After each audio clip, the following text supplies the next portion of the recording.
Hello guys, দেখো প্রত্যেক দিনের মতো আজকেও কিন্তু একই ভিডিও। জানি তোমাদের একই ভিডিও দেখতে ভালো লাগে না, কিন্তু আমারও একই ভিডিও দিতে ভালো লাগে না। কিন্তু কোথায় আর যাব ঘুরতে যাওয়ার তো জায়গা নেই। আর একা একা এখন ঘুরতে যাব না, যেহেতু এখন বিয়ে হয়ে গেছে, বাড়ির বউ একটা। ওই জন্য দেখো আমার বাবা আজকে সবজি কেটে দিচ্ছে আমাকে, আমি রান্না করব। তাই আজকে যে কোন দিক দিয়ে সূর্য উঠেছে তাই দেখছিলাম, ভাবছি আজকে যে কোন দিক দিয়ে সূর্য উঠেছে, কি করবো। আর তারপর বাবা তো একটা কাজ কমিয়েই দিল। তারপরে দেখো ফ্রিজ থেকে তরকারিটা, রাত্রে মাংস রেঁধেছিলাম, চিকেন রান্না হয়েছিল, তার জন্য এই যে তরকারি গামলাটা বার করে নিলাম এখন গরম করার জন্য। গরম করিনি, কিন্তু নিয়ে গেছিলাম গরম করার জন্য। গরম আর করা হয়নি, ভাজা করছিলাম, সেই ভাজার সাথে ওই ভাজাটাও দিয়ে দিয়েছিলাম বলে আর ওই তরকারিটা গরম করিনি। দাদা তরকারি গরম করলে বলে কি মাংসের তরকারি গরম করলে ভালো লাগে না, যেরকম আছে সেরকমভাবেই দিয়ে। তারপর দেখো বরবটি আর আলু তো ভেজেই নিচ্ছি।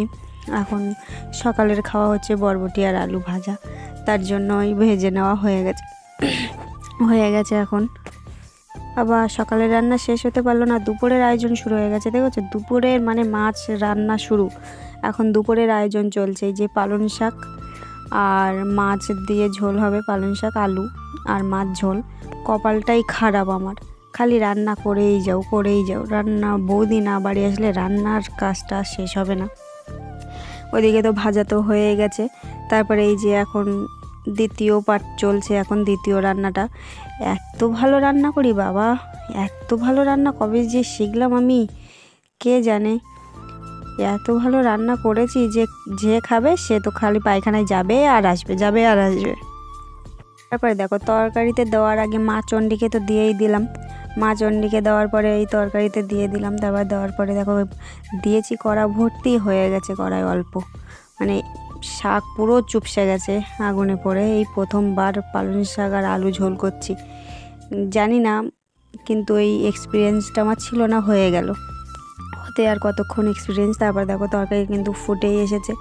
এখন তো তরকারি ফুটে গেছে, মাছ তো দিতেই হবে, না হলে মাছটা মজবে না। তরকারি মাছ মজবে না, কিন্তু তরকারি মজবে। মাছ তো আর কি, মাছ ভাজা হবে।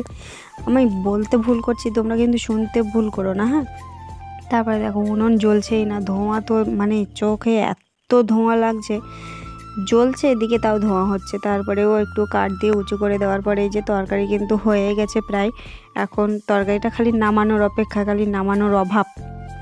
নামাতে গেলে এখন সময় লাগবে, কি করব, কিছু করার নেই। তার জন্য এই যে তারপরে তরকারি তো হয়েই গেল। তারপরে এই কাঠটা টেনে নিচ্ছিলাম, যেহেতু তরকারি হয়ে গেছে, এখন কাঠগুলো জ্বলবে ফাউ, ওই জন্য তরকারিটা নামিয়ে এই যে কমপ্লিট তরকারি নামানো, আর কাঠটাও টেনে রেখে দিয়েছি। এখন দেওয়ার পরে এই যে উনুনটা গুছিয়ে নিচ্ছি, আর ধোঁয়া হচ্ছে প্রচুর। রান্নাঘরে তো এমনি দেখো কালো হয়ে গেছে, ধোঁয়াই ধোঁয়া, মানে রান্নাঘর ধোঁয়াই ধোঁয়া। তারপর এইদিকে গুছিয়ে নিচ্ছিলাম, ঝাড়ঝুড় দিয়ে নিচ্ছিলাম।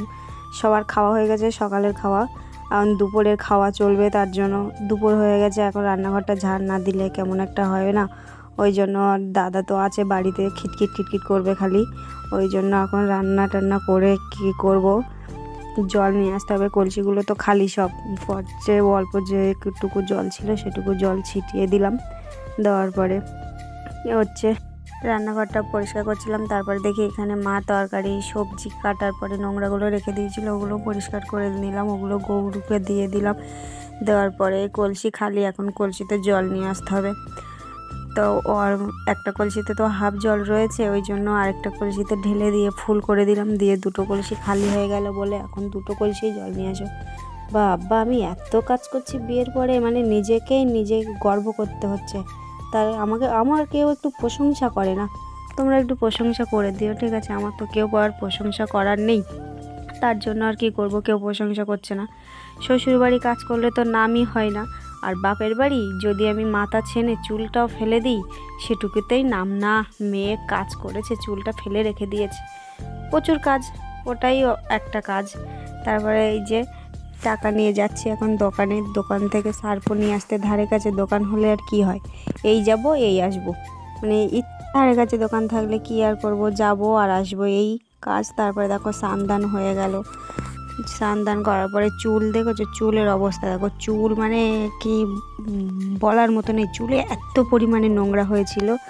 কতদিন যে শ্যাম্পু করিনি তার ঠিক নেই। এই যে কুত্তার লেজ, কিন্তু এটা চুল না, এটা কুত্তার লেজ। কুত্তার লেজটাও এর থেকে মোটা থাকে, আর আমার চুল তো কুত্তার লেজের থেকেও খারাপ। সেই জন্য আর কি করব, কুত্তার লেজ আছে, যা আছে এইটুকু নিয়েই থাকতে হবে। তারপরে দেখো এখন কিন্তু পুরো বিকালই হয়ে গেছে, এখন রেডি হয়ে নিলাম। রেডি হওয়ার পরে এই যে চারা দেখতে পাচ্ছ, এই চারাগুলো রুতে যাব। যেহেতু বাবা বাড়িতে নেই, বাবা থাকলে চারাগুলো বাবাই রুয়ে দিত। তারপরে বাবা নেই বলে আমি যে রুয়ে দিচ্ছি। তারপরে এই যে অনেক কাজ করছি, তো মাটি কাজ করছি, মানে সবাই প্রশংসা করছে গ্রামের। কিছু হোক আর না হোক, মেয়েরা বাপের বাড়ি এসে কাজ করলে সবাই অবাক হয়ে যাবে, এটা তো স্বাভাবিক। গ্রামে সবাই অবাক হয়ে যাচ্ছে যে আমি কাজ করছি এত। কি করব, থাকতে হলে তো কাজ করতে হবে, সবার হাতে হাতে তো করে দিতে হবে। কিছু না করে একটু হাতে হাতে না করে দিলে হয়? আর মা এদিকে একা একা করছে।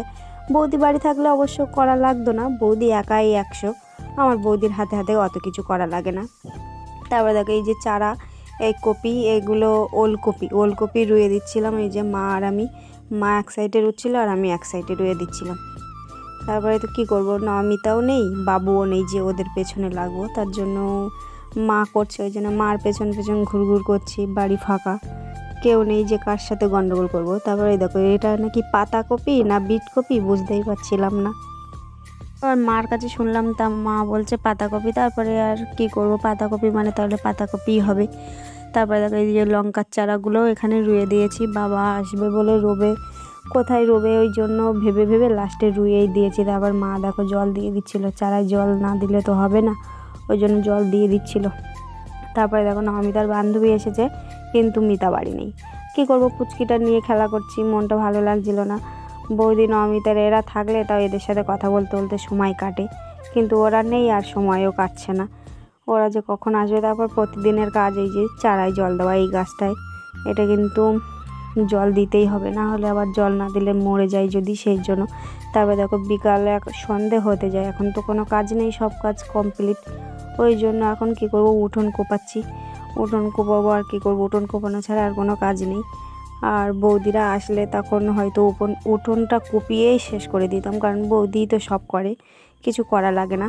তারপরে দেখো রাত হয়ে গেছে, এখন মুড়ি মাখা খাবো, তার জন্য দোকান থেকে কিনে নিয়ে এসেছি। এখানে মানে এত পেটুক, আমি কি বলবো, খালি খাই দেখেছো, মানে একটা মুড়ি মাখানো কত জিনিস যে দিচ্ছি।